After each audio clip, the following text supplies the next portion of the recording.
এইটো বুজিবলৈ আজি আমি ক'ত আহিলো আৰু মোৰ এই বিকৃত কনফিউজিং মুখখনৰ কাৰণ আপুনি চাইনবোৰ্ডখন চাব লাগিব ভেজি ফিছ থাই ফাৰ্ম মাছটো ভেজিটেৰিয়ানৰ ভিতৰত পৰে জানো নে ভেজিটেৰিয়ান খোৱা মাছটো ইয়ালে পোৱা যায় ৱেলকাম টু মালয়েছিয়া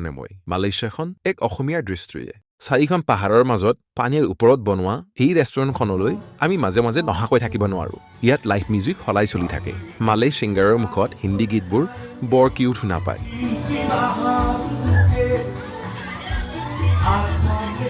ইয়াত বিভিন্ন চি ফুড পোৱা যায় তাৰ মাজত প্ৰন ক্লেম বিভিন্ন ধৰণৰ মাছ কেকুৰা অয়েষ্টাৰ ইত্যাদি পোৱা যায়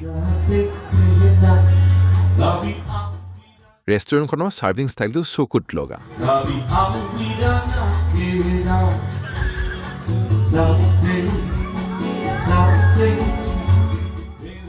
খানাবোৰ আগত পৰোঁতে কলগেট হাঁহিটো ওলাই পৰিল বেচেৰা মাছটোৰ অৱশিষ্টটো দেখা পাই কিয় যেন খালো লাগি গ'ল